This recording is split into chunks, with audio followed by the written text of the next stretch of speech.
distinguished Senator Athan Achonu. Present at the flag-off were many other leaders of the party and the Obidients family, including the Abia State Governor, Dr. Alex Oti, members of the National Working Committee and the National Assembly members, including various stakeholders and party faithfuls. At the function, our principal called on all the Obidients family members in Imo State to file behind the Labour Party candidates, Senator Achonu. He also said that Achonu stands tallest among other candidates in the contest, having developed a program well suited for Imolites, which will end hunger, insecurity, unemployment, which is very prevalent in the state under the current leadership. Senator Achonu has been cleared by the National Executive Council of the party to fly its flags. His nomination has since been adopted by the Independent National Electoral Commission, INEC. And the count in the land, in the court in the land, including the Supreme Court, has given recognition to Senator Achonu's candidacy. I lay these foundations so as to make clarification on the directive by our principal on who the Obidients family and lovers of democracy, particularly in Imo State, must file behind. The directive is very clear and unambiguous. The Obidients brand is a copyright ownership of our principal, Peter Obi.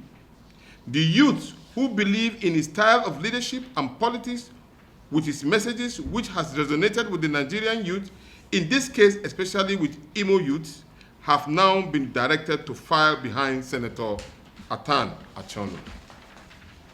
However, we are not unmindful of attempts by some politicians to poach into the Obidients family and pursue an identity theft agenda.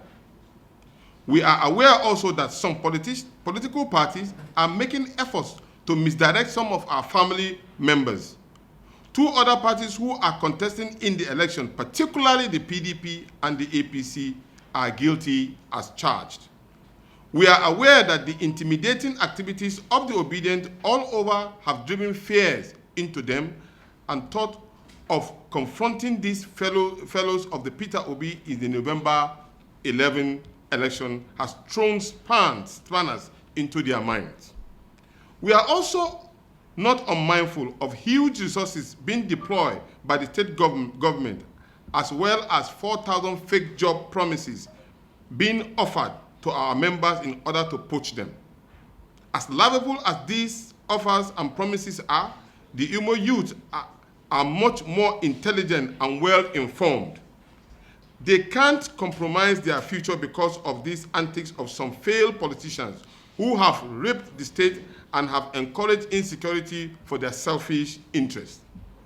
A new Imo is possible again, a state where peace and security shall be the paramount of the government, a state where the youth will be assured of their future and no fake politics promises will be given, a state where the resources of the state will be used purely for the development of the state and not for personal use of few.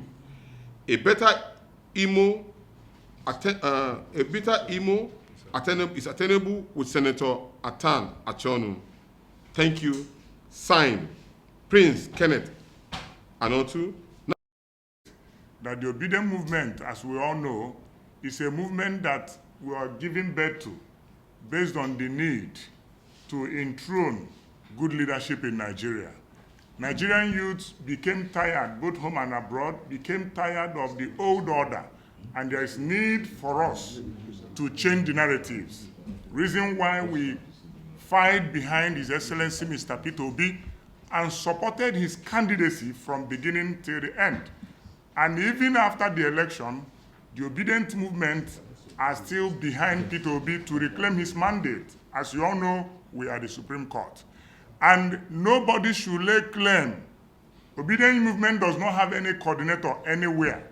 Nobody should trade with the Obidients movement. Nobody should engage into political marketing with the Obidients movement. Our leader is His Excellency Mr. Peter Obi. We believe in his philosophy, we believe in his antecedent, and we believe in his political journey. That is why the youths of Nigeria and all the obedient movement, obedient support groups, and a whole lot of people that have been with us from beginning are still queuing behind his directive. Like the chief spokesperson have just said, Mr. Peter Obi was in Imo, where he directed every obedient supporter to queue behind His Excellency Mr. Senator Athan Achonu, who is the governorship candidate of Labour Party in Imo State. The truth remains that Imo people have experienced insecurity like never before. Imo people have experienced poor infrastructure like never before. And this is the only man running for governorship with a traceable and proven record of investment both in Imo and across the country. And that is why the obedient movement stand firm, and we always stand firm till 11th November 2023 to win the victory. I want to, at this point, call Kekocha to make just a simple input.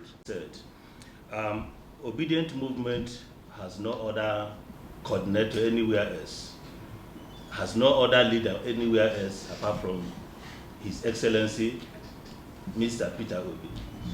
Anywhere anybody has collected money trying to make himself famous by making any pronouncement about coordinatorship of obedient movement, anybody that hears that, please find a way to escape, because the person is leading you into the abyss.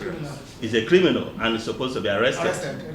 He has no official duty in the movement. He has no official movement in the party. Hence, he could be seen as a criminal. That's all I want to say. The Imolites who are watching, who will be watching, and who has listened to whatever somebody has said about the coordinatorship, that we don't have any other coordinatorship apart from Excellency Mr. Peter. Thank you. Thank you very much. Was just making response. It is very also important for you to understand what we went through the last election. Last minute gimmicks, last minute antics by these political parties put a lot of questionable issues into our people. So we are trying to take care of those particular issues right now. Many more will come. We have issues even when our principal was running for election, and we are called from outside this country, and we are told that our principal have relegated his candidature to another place. So a stitch in time, save 9. No matter what, we are not directing it to a particular place, but we have a whole lot of others that may even queuing behind it. That is our position. Well, are you aware of any such plan anyway? We just make response to it, what is going on. Thank you. Okay, the last question. The Supreme Court is there, open for you to go and get the CTC of that judgment. What actually happened was that Athan Achonu emerged in the party-conducted primaries. 2 individuals that never participated in the party primary went to court to fight themselves. And they went up to the Supreme Court, and the Supreme Court removed that case and said he has no locus standing. What does that mean? It means that there is no foundation upon which that house will be built. It means that there is no base for them to have approached the court. So what legal people call it is a waste of legal energy. Legal energy that they just wasted it up to Supreme Court. So as far as we are concerned, there is no other person campaigning in Imo. Athan Achonu has been going from one local government to the other. Athan Achonu, you saw his flag off in Imo, where our spokesperson just mentioned. I was there live and direct. His Excellency Mr. Peter Obi was there. The National Chairman, Barrister Julius Abure, was there. Farouk Umar, the National Secretary, was there. All the NWC members were there present. The pride of Labour Party currently, Dr. Alex Oti, was also there, live and direct. So the Labour Party in Imo State has no case about double candidacy. Of course, the final list of candidates running for this election is out. And boldly written under the column for Labour Party is Senator Athan Achonu. This has put to rest to any other claim anybody would lay anywhere.